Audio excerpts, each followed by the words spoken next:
Mari kita awali dengan doa. Bapa di surga, berkatilah kami supaya mengerti tentang hari-hari yang Engkau ciptakan. Dalam nama Tuhan Yesus. Amin. Kali ini kita akan belajar tentang penciptaan. Bahwa 6 hari Tuhan menciptakan langit dan bumi dan segala isinya. Hari ke-7 Tuhan berhenti. Di sini ada alat peraga, yaitu ada 17. Gelas ini adalah ilustrasi ada 7 hari dalam seminggu. Mari kita buka sejarah surga, yaitu sejarah penciptaan pada waktu Tuhan Yesus menciptakan langit, bumi, dan segala isinya. Dalam Kejadian pasal 1 ayat 3, berfirmanlah Allah, jadilah terang. Lalu terang itu jadi. Allah melihat bahwa terang itu baik, lalu dipisahkannya terang itu dari gelap, dan Allah menamai terang itu siang dan gelap itu malam. Jadilah petang dan jadilah pagi, itulah hari pertama. Jadi hari pertama ini Tuhan menciptakan terang. Saya akan peragakan dengan mengisi gelas ini dengan cairan warna biru. Inilah hari pertama. Sekarang kita lihat hari kedua. Ayat 6. Berfirmanlah Allah, jadilah cakrawala di tengah segala air untuk memisahkan air dari air. Maka Allah menjadikan cakrawala, dan ia memisahkan air yang ada di bawah cakrawala itu dari air yang ada di atasnya, dan jadilah demikian. Lalu Allah menamai cakrawala itu langit. Jadilah petang dan jadilah pagi, itulah hari kedua. Ilustrasi hari kedua. Sekarang kita akan melihat hari ketiga. Berfirmanlah Allah, hendaklah segala air di bawah langit berkumpul pada satu tempat, sehingga kelihatan yang kering, dan jadilah demikian. Lalu Allah menamai yang kering itu darat, dan kumpulan air itu dinamainya laut. Allah melihat bahwa semuanya itu baik. Berfirmanlah Allah, hendaklah tanah menumbuhkan tunas-tunas muda, tumbuh-tumbuhan yang berbiji, segala jenis pohon buah-buahan yang menghasilkan buah yang berbiji, supaya ada tumbuh-tumbuhan di bumi. Jadilah demikian. Tanah itu menumbuhkan tunas-tunas muda, segala jenis tumbuh-tumbuhan yang berbiji, dan segala jenis pohon-pohonan yang menghasilkan buah yang berbiji. Allah melihat bahwa semuanya itu baik. Jadilah petang dan jadilah pagi, itulah hari ketiga. Hari ketiga. Sekarang hari keempat. Berfirmanlah Allah, jadilah benda-benda penerang pada cakrawala untuk memisahkan siang dari malam. Biarlah benda-benda penerang itu menjadi tanda yang menunjukkan masa-masa yang tetap dan hari-hari dan tahun-tahun. Dan sebagai penerang pada cakrawala, biarlah benda-benda itu menerangi bumi. Dan jadilah demikian. Maka Allah menjadikan kedua benda penerang yang besar itu, yakni yang lebih besar untuk menguasai siang, dan yang lebih kecil untuk menguasai malam, dan menjadikan juga bintang-bintang. Allah menaruhnya itu di cakrawala untuk menerangi bumi, dan untuk menguasai siang dan malam, dan untuk memisahkan terang dari gelap. Allah melihat bahwa semuanya itu baik.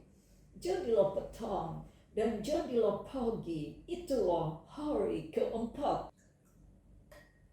Sekarang kita lihat hari yang kelima. Berfirmanlah Allah, hendaklah dalam air berkeriapan makhluk yang hidup.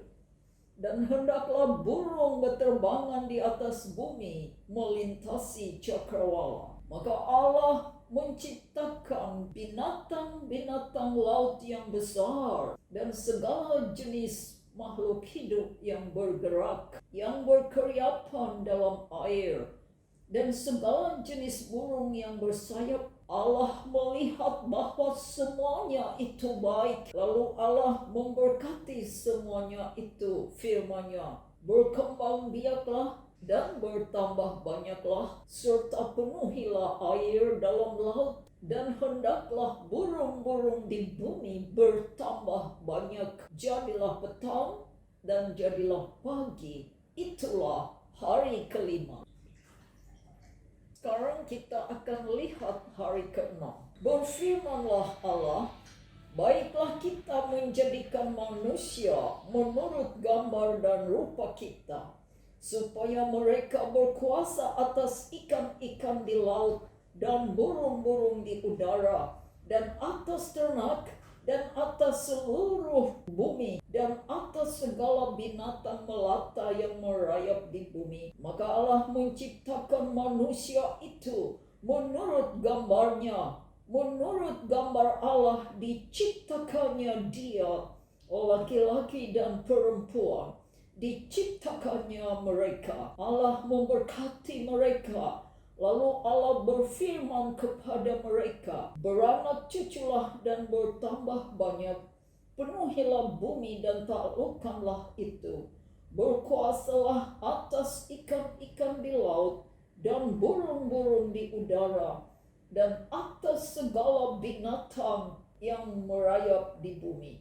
Berfirmanlah Allah, lihatlah, aku memberikan kepadamu segala tumbuh-tumbuhan yang berbiji di seluruh bumi, dan segala pohon-pohonan yang buahnya berbiji, itulah akan menjadi makananmu. Tetapi kepada segala binatang di bumi, dan segala burung di udara, dan segala yang merayap di bumi yang bernyawa, kuberikan segala tumbuh-tumbuhan hijau menjadi makanannya.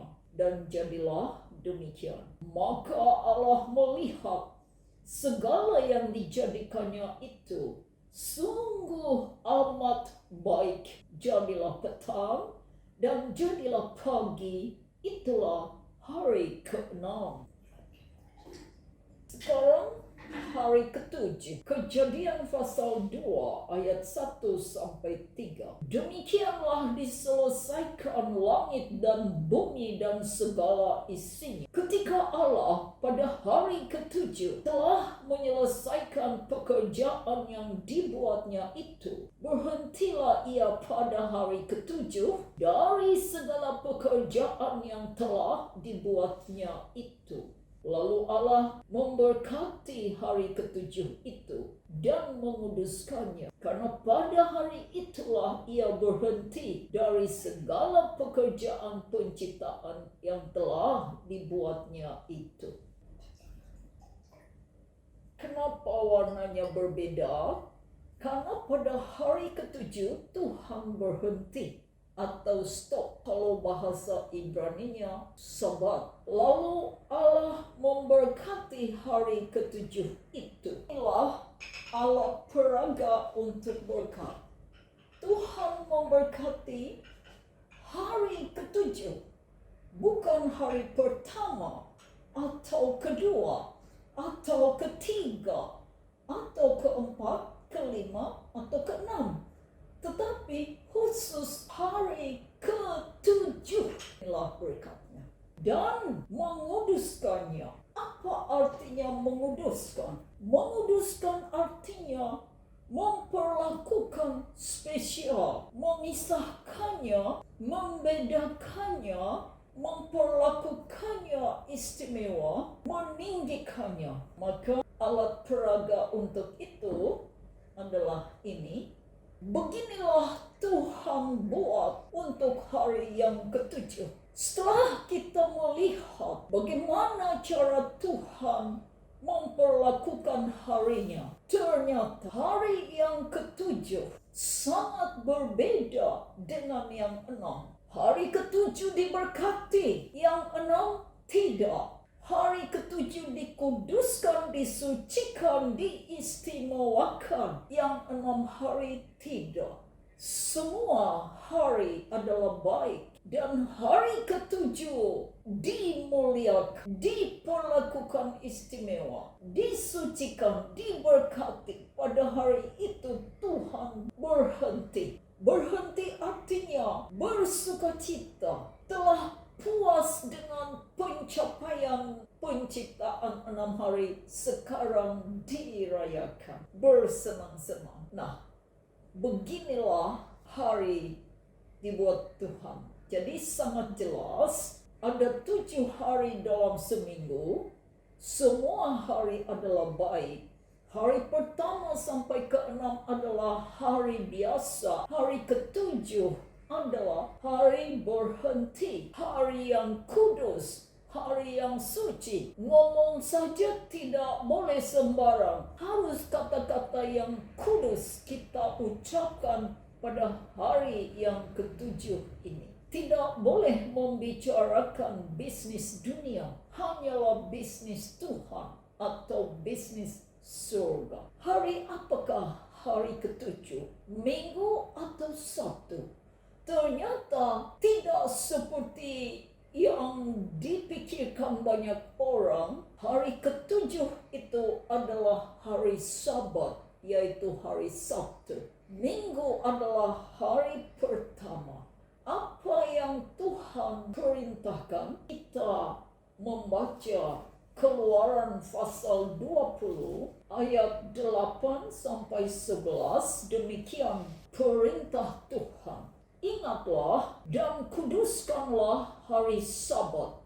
6 hari lamanya engkau akan bekerja dan melakukan segala pekerjaanmu. Tetapi hari ke-7 adalah hari Sabat Tuhan Allahmu. Maka jangan melakukan sesuatu pekerjaan, engkau atau anakmu laki-laki, atau anakmu perempuan, atau hambamu laki-laki, atau hambamu perempuan, atau hewanmu, atau orang asing yang di tempat kediamanmu. Sebab 6 hari lamanya Tuhan menjadikan langit, bumi, dan segala isinya. Dan ia berhenti pada hari ke-7. Itulah sebabnya Tuhan memberkati hari Sabat dan menguduskannya. Jadi sekarang sudah jelas kita lihat perbedaan hari pertama sampai hari ke-6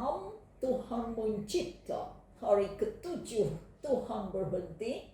Makanya warnanya merah. Lalu diberkati hari ke-7 dan dikuduskan.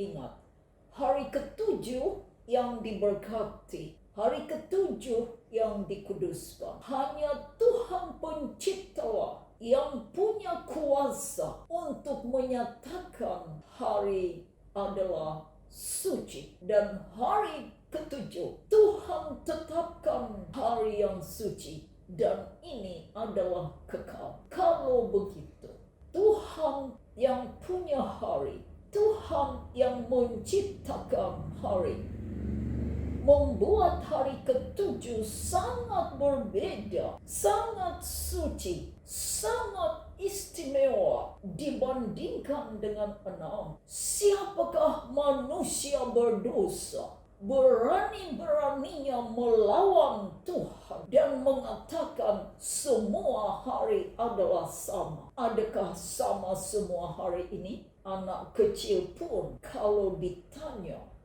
akan menjawab bahwa hari ke-7 ini sangat berbeda dari yang 6.